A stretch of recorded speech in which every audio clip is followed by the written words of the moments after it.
샬롬 2025년 6월 24일 화요일의 더일 묵상입니다.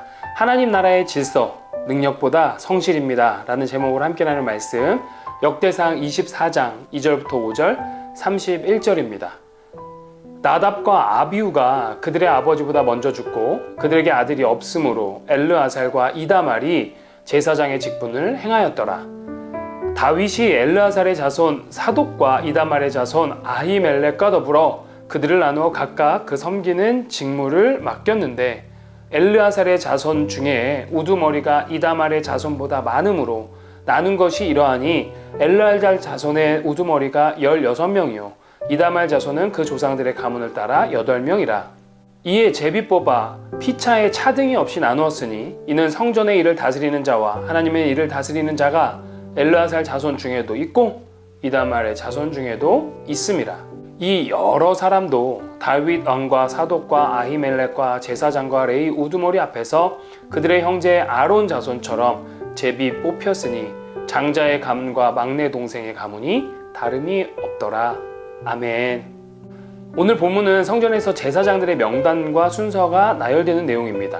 이것은요, 제사장 조직을 체계적으로 정비하는 것으로 그냥 단순한 나열이 아니었습니다. 본문 속에서 하나님의 영광과 주권 그리고 우리를 향한 거룩한 부르심이 담겨 있음을 우리는 발견할 수 있어요. 오늘 말씀을 통해 하나님께서 왜 이런 조직과 질서를 세우셨는지, 그리고 이것이 지금 우리의 일상, 우리의 예배, 우리의 섬김과 소명에 무엇을 말씀하고 있는지 잠시 나누기를 원합니다.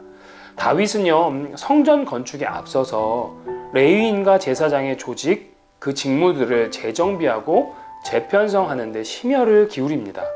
성전의 그럴싸한 외형도 중요했겠지만 그보다 더 성전 예배와 봉사를 감당하는 사람들의 역할이 너무 중요했기 때문입니다. 이를 위해서 인선과 직무의 배정을 독단적으로 처리하지 않고 지도자들과 열심히 의논하여 결정하지요. 제사장은요, 크게 사독으로 대표되는 엘르아살의 계보와 아히멜렉으로 대표되는 이다말의 계보가 있었어요. 그리고 그 밑에 24개의 반차가 있죠.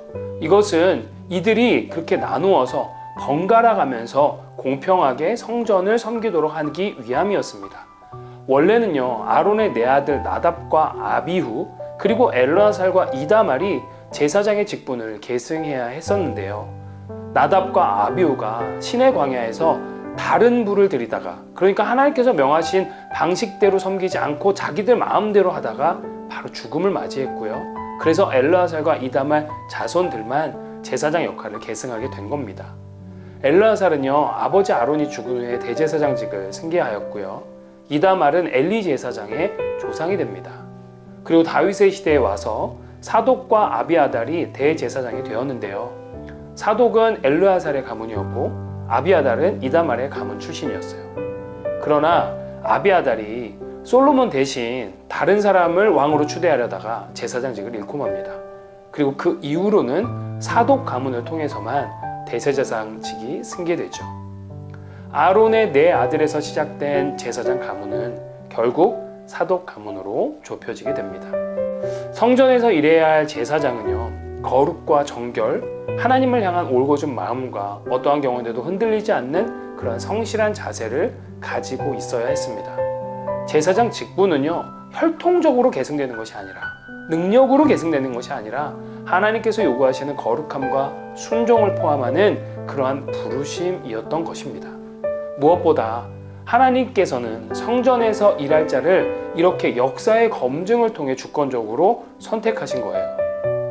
하나님은요, 우리가 단순히 종교적 형식을 따르는 것이 아니라 참된 예배와 거룩한 삶을 통해 그분을 영화롭게 하기를 원하신다는 그 마음을 이것을 통해 보여주시는 거죠. 오늘 본문에서 반복적으로 그리고 등장하는 단어가 제비뽑기입니다. 이것은요, 제사장 반차를 정하고 그들의 직무와 직분을 공정하고 공평하게 결정할 때 사용된 방법이었어요. 제비뽑기는요, 인간의 어떤 정치나 의도 혹은 계획과 전략이 반영되지 않는 하나님께서 직접 결정하시게 하는 방식이었습니다. 다시 말해 하나님의 섭리와 뜻만이 반영된 결정이었다는 거예요. 이 역시 하나님 나라의 일을 결정하고 해나가는 원리가 거룩과 공평이라는 것을 다시 한번 강조하는 것이라 할 수 있습니다. 다시 말해 제사장의 직분은요, 하나님의 부르심의 결과라는 겁니다. 그러면 왕 같은 제사장으로 부르신 우리의 부르심 또한 마찬가지라는 거죠. 오늘날 교회에서 우리가 섬기는 모든 일이 하나님의 인도하심과 부르심이라는 겁니다. 다양한 형태와 모습으로 여러 가지 사역과 섬김을 시작했겠지만 그 어느 것 하나 우리가 원하는 대로 선택하고 섬긴 것이 아니라 하나님의 허락과 거룩한 부르심이 있었기에 가능했음을 기억하시길 부탁합니다. 하나님께서 맡기신 직무는요, 이스라엘의 하나님 여호와께서 명하신 규례다라고 말씀하세요. 이것이 우리에게 주시는 중요한 강조점 중 하나인데요. 우리가 교회와 공동체에서 행하는 모든 일이 하나님의 명령에 따른 섬김이라는 것입니다. 그러하기에 하나님께서 우리에게 맡기신 부르심은요, 우리가 감당하는 모든 섬김과 사역은요, 무엇이 더 중요하고 덜 중요한 것이 아니라 모두 다 거룩하고 소중하게 하나님의 방식으로 하나님께서 정하신 원칙과 질서에 따라 이루어져야 한다는 것입니다. 여러분, 그게 무엇입니까? 능력보다 성실이라는 거예요. 오늘 말씀 속에서도 하나님은 누가 이런 능력이 있고 저런 능력이 있어서 이런 일을 맡겼고 저런 일을 맡겼다 하고 말씀하지 않습니다. 각 가문별로 돌아가면서 일을 그냥 공평하게 감당케 하셨습니다. 레위 지파라면 누구나 감당할 수 있고, 다만 하나님께서 원하시는 거룩과 성실로 감당하라 하시는 것입니다. 사랑하는 우리 더일 가족 여러분, 이것이 우리 교회의 사역의 근간이고 기본 원칙입니다. 저는 지난주 유스그룹 전세대 예배를 드리고 있는데요, 참 많은 은혜를 받았습니다. 우리 유스 친구들이요, 예배 하나하나를 너무나도 성실하고 정성스럽게 준비한 모습 때문이었습니다. 제가 PPT 디자인과 폰트를 보고 있는데 그거 만들기 위해 열심히 고민한 그 모습이 느껴졌고, 일주일 동안 열심히 기도하면서 준비한 그 성실한 기도문에 하나님께서 큰 은혜를 주시더라고요. 우리 교회와 공동체가 지금 현재 가장 힘을 써야 하는 부분이 무엇이죠? 여러분 아시죠? 네, 예배입니다. 우리 공동체의 대부분이 여러 모양으로 이 예배를 위해 섬기고 있는 줄 압니다. 저는 우리 더일 가족들이 모두 이렇게 예배했으면 좋겠습니다. 열심히 최선을 다해 준비된 그러한 예배를 하나님께 드리길 소망합니다. 지난주에 설교 말씀을 통해 나누었듯이 쉬지 않고 일하시는 하나님을 바라보며 기대하는 주의 신부여 성도인 우리가 할 수 있는 시작은 최선을 다해 성실하고 거룩하게 드려지는 그 예배임을 믿으시기를 소망해요.